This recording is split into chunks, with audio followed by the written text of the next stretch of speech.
Udah. Seperti biasa ya, tahap interaksi ya. Ke pasien jelaskan kita akan melakukan tindakan pemasangan NGT. Ya, tujuannya itu apa? Membersihkan NGT itu ngasih makan pemberian nutrisi. Aduh, mana masuk YouTube nih.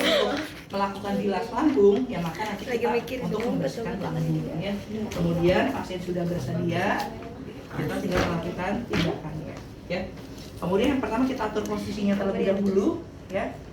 Kemudian kita pasang perlak dan pengalas ya. Nah ini nanti boleh di samping pasien ya, atau boleh di dada pasien. Nah kalau misalkan nanti dirasa pada saat auskultasi sulit ya, boleh nanti di dekat pasien saja ya. Atau di sini juga boleh ya. Kemudian kita dekatkan bengkok. Nah kemudian kita kaji terlebih dahulu ya.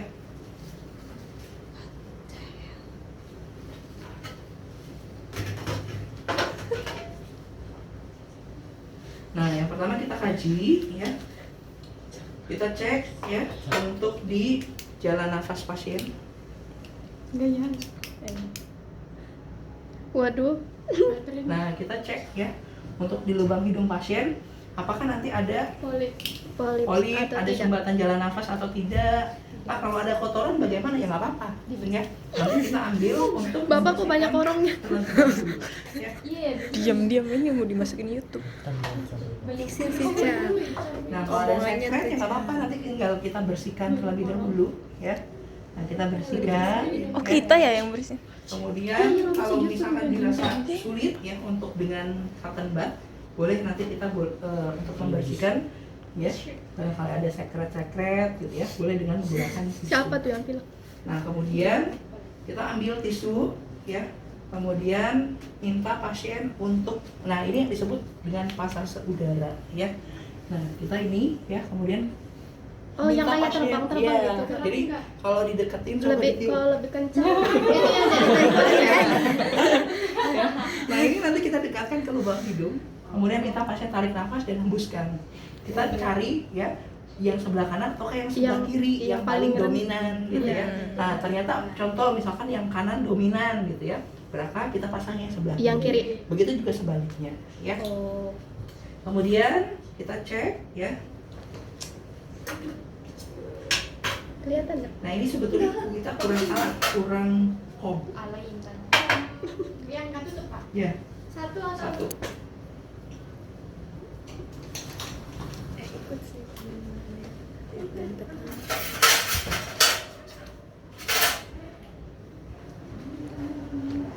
Ada yang baru ya.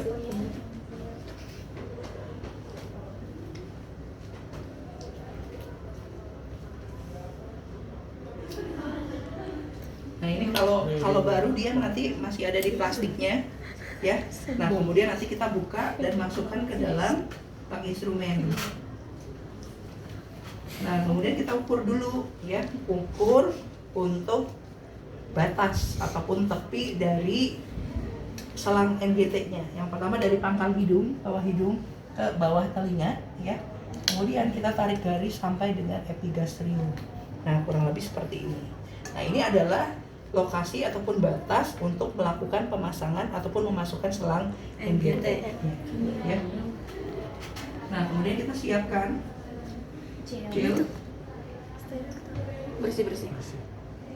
Nah kemudian kita oleskan ya gel pada bagian ujung. Nah kadang mahasiswa itu ngolesnya dari atas ya, malah bagian bawahnya yang akan dimasukkan di awal nggak diolesin. Nah seperti ini, nah ini kan nggak kena nih. Jadi harusnya dari bawah saja cukup, karena begitu bawah sudah terlumasi, yang atas juga akan lebih mudah ya. Nah kemudian nanti kita masukkan ya.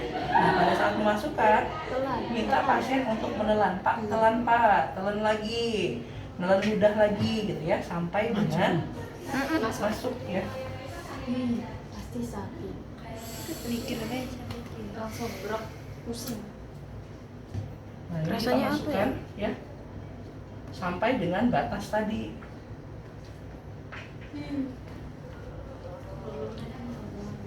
Masuk sih. Iya sampai lambung. Emang dia nggak nyasar? Itu kalau dimasukin udah jalan satu-satunya apa? Terus masuk deh kok. Orang mancing-mancing saja. nih. Jawa kan Ya. anjungan Jawa. Jauh Jawa, jasa Indonesia, Indo, please. Mangga. Indonesia. Nah, ini kan kita masukkan. Dimasukin di YouTube ini. Nah, nanti pada Oh, saat gitu. dia ada fraktur pada area wajah, itu jangan dilakukan pemasangan NGT.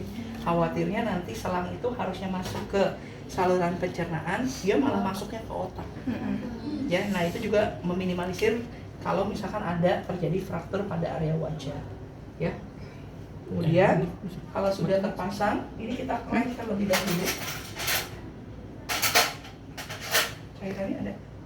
Saya coba kita. Cairan ini. Pertama kita cari. Klem terlebih dahulu. Nah, kadang-kadang kalau di rumah sakit ya, selain karena klemnya itu terbatas, kadang ada ya yang pakainya itu ditekuk kemudian dimasukin seperti ini. Ya sebetulnya sih sah-sah saja gitu, tapi resikonya ketika pasien daerah lambung ya, seperti yang tadi saya sampaikan, ada 3 metode yang bisa digunakan. Yang pertama adalah dengan menggunakan auskultasi ya. Nah, kita dengarkan auskultasi dan siapkan di spek ya, masukkan 15 sampai dengan 20 cc udara ya. Kemudian kita dengarkan. Nah, nanti ini kita lepas dulu ya. Lepas. Kemudian kita dengarkan.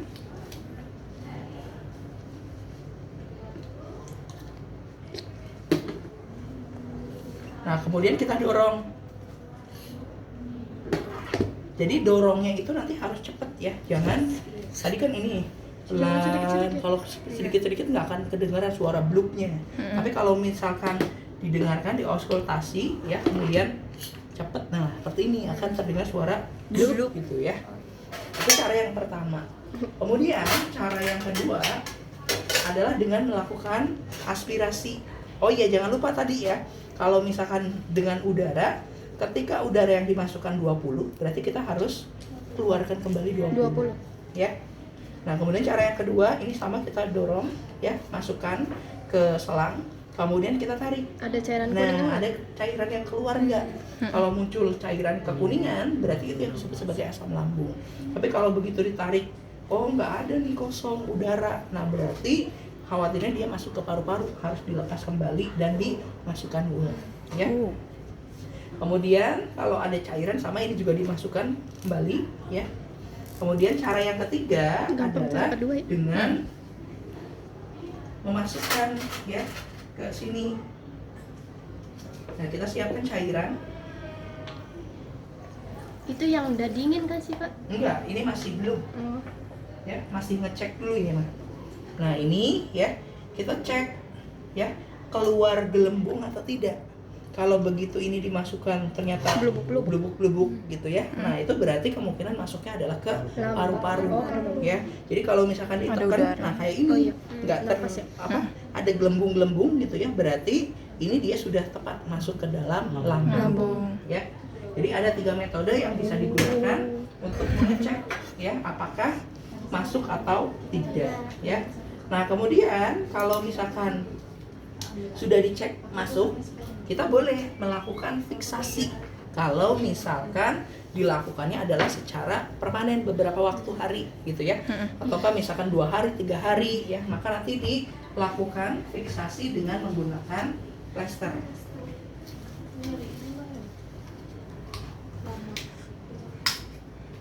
Enggak. Nah, kita ambil plester ya, kemudian kita lakukan fiksasi.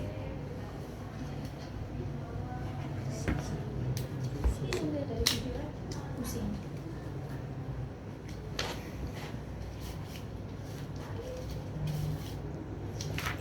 Oke, kita ulangi ya. Yang spoonnya terlalu besar.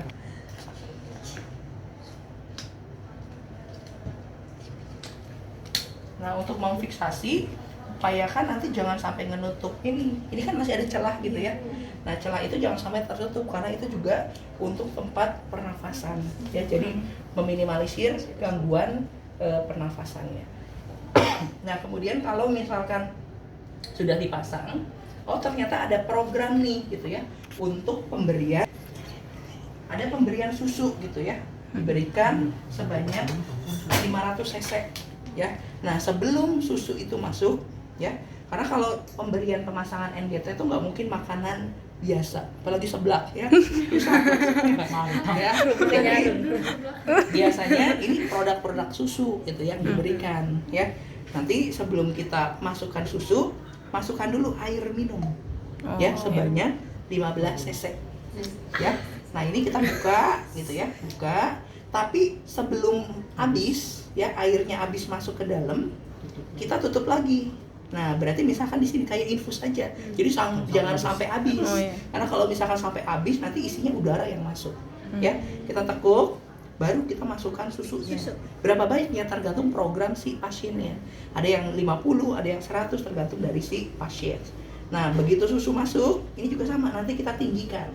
Karena dengan meninggikan daripada selang NGT ini, dia akan masuk nutrisinya ke dalam.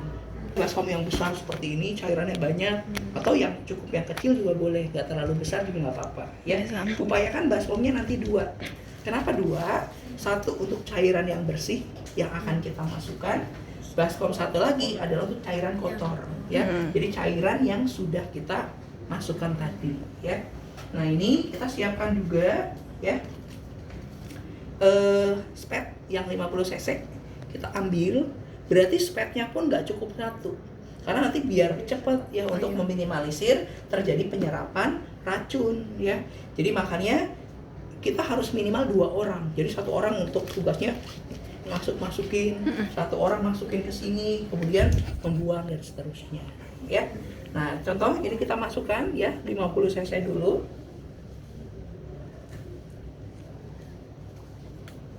Nah kemudian kita masukkan turun. Nah kalau ini nggak seperti NGT gitu ya. Kalau NGT menunggu masuk sendiri tanpa didorong pun bisa.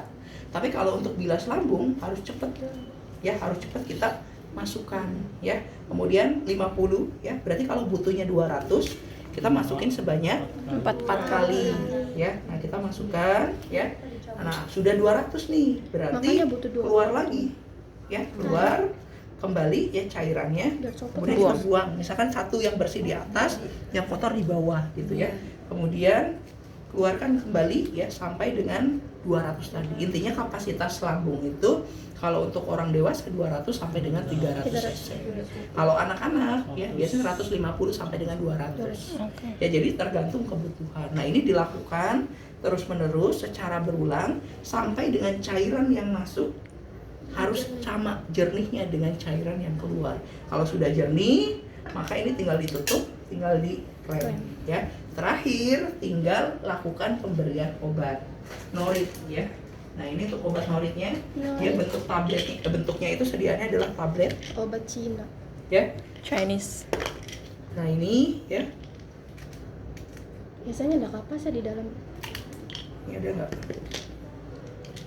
Iya hitam. Gas hitam. Iya, aku kalau misal mules minum itu Ya ini juga bisa untuk pencernaan ya. Nah ini tinggal di ampuh banget itu. ulek ya, tinggal diulek.